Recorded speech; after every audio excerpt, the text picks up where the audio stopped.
Nessa apresentação, vamos falar sobre variáveis primitivas.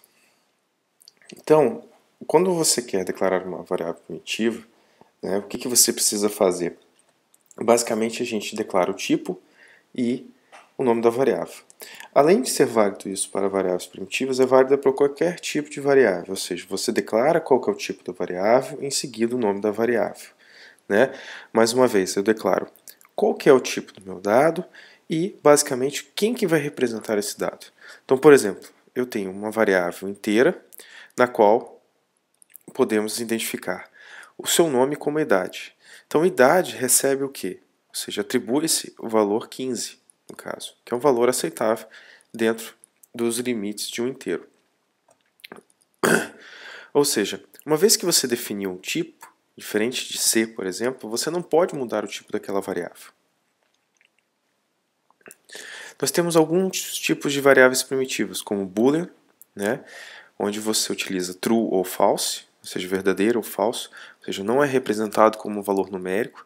Em algumas linguagens, como por exemplo C e C++, utilizamos 0 e 1 para representar o verdadeiro ou falso. Temos o char, que na verdade utiliza o código Unicode, a codificação de caracteres Unicode, que ocupa 16 bits. Ou seja, eu tenho a representação de um único caractere. Tá? Nós temos também alguns outros tipos numéricos, além do int, como por exemplo byte, short e long. Quando eu quero números muito pequenos, de armazenamento muito pequeno, eu posso utilizar byte e short. Números de tamanho muito grande, sem a necessidade, lembrando que todos esses tipos numéricos são tipos numéricos que não necessitam de são utilizados quando você não necessita de casas decimais. Agora, vale lembrar que quando você necessita de casas decimais, necessita trabalhar com números em ponto flutuante, você pode utilizar os tipos numéricos float e double. Tá? Agora, um outro ponto interessante é o quê? Como é que funciona? Por exemplo, como é que eu faço o uso de variáveis primitivas? Então, por exemplo, nós temos um inteiro, que nós chamamos de valor, e ele é atribuído 10. Sabendo que short é menor que int, será que isso funciona? Ou seja, eu atribuí valor para uma variável valor 2 e simplesmente ela vai ser convertida para short? Vamos ver. Será que funciona também float, ou seja, uma variável que é do tipo float, que recebe o valor 10, e esse valor, será que ele é automaticamente convertido para double? Pois bem, fazendo uma explicação aqui, quando nós temos um valor que o seu tipo é maior do que o tipo no qual nós estamos atribuindo, ou seja, se eu tenho uma variável que é do tipo short e o tipo dela for menor do que o tipo declarado,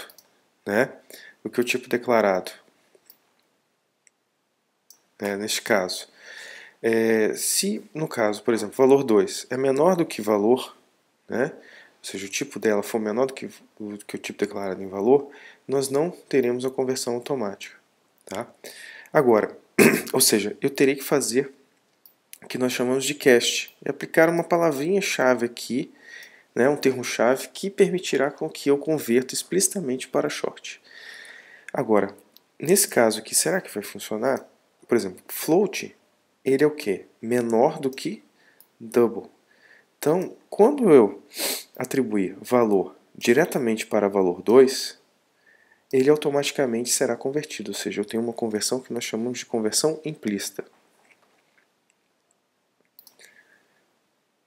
Então, nós temos o cast, ou seja, a palavra-chave deste exemplo, dos dois exemplos, é a conversão, onde eu posso ter um cast implícito, que ele é convertido diretamente, ou explícito, onde eu preciso moldar, ou seja, dizer qual que é o objeto no qual eu estou convertendo.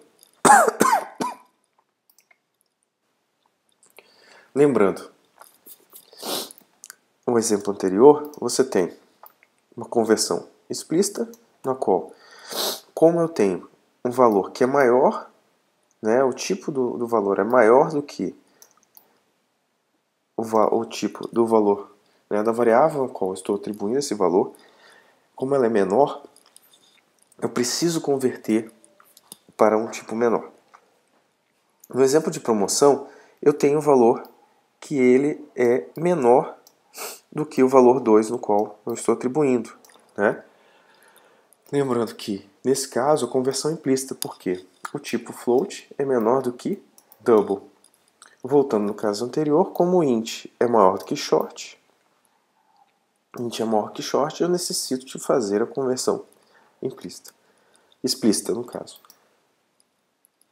Qual que é o valor padrão de cada tipo de variável, né? Então, nessa apresentação, eu já estou entrando em alguns tipos que são automaticamente definidos quando você cria uma variável. Então, por exemplo, quando você cria uma variável do tipo byte, short, int ou long, float ou double, você está automaticamente atribuindo valor zero por padrão.